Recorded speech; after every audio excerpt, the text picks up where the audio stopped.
Hey, my name is Ryan Earnhardt from CreativeSoundLab.tv, where audio recording is an art form. Well, today I'm going to be talking about really how to enhance a bass guitar, kind of a thin, farty sound, and really, I've tried to solve it with EQ, but the past couple weeks I picked up an Aphex Exciter. Now the Exciter works in a little bit different way than something like just EQ, and really just show you what an Exciter could do. It's a fairly new toy for me, so I'm anxious to show you what this thing can do.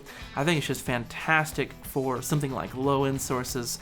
I've used it for kick drum, and today I'll be trying out on this bass guitar, which I think just needs this terribly. So this is an issue that you've been struggling with, just a thicker sound in the low end.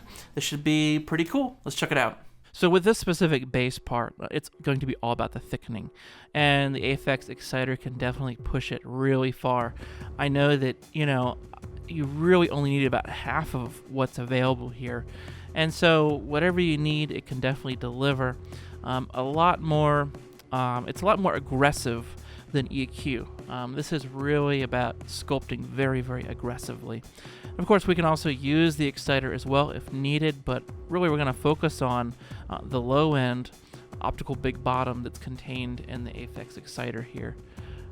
So really the way this works is I just look to this little LED here as like a meter, and I really just try to find a good balance of sustain out of that light. I kind of think of this drive as kind of a threshold. It's not called that, but that's the way that I think of it when I operate it. And then from the frequency, I really just tune it by ear. These are all labeled here, rough numbers to kind of guess where you're tuning the frequency, but I really just use my ears, and that's what it comes down to. It's really pretty simple. And then for the amount, usually I have it kind of cranked, and then I dial it back once I found the sweet spot. So let's hear this in action.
Okay, I thought this was really cool. There are certain tools for the studio that they do certain things just incredibly well. I don't even know exactly what happens behind the scenes within this box, but I really like the sound. Like I said at the beginning, sounds fantastic on kick drum, especially if you forgot to set up a sub kick or you just didn't have the channels to do so.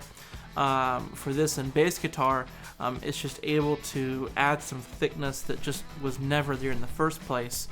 So I'm really, it's really exciting for me because, I can think of even the high-end issues as well. Like if I have like a lapel mic that's real muddy, and I need to add some high-end that was never there in the first place. How would it do well for that? Just little things of like, oh wow, like, certain things I would try to use EQ, but now I can try this.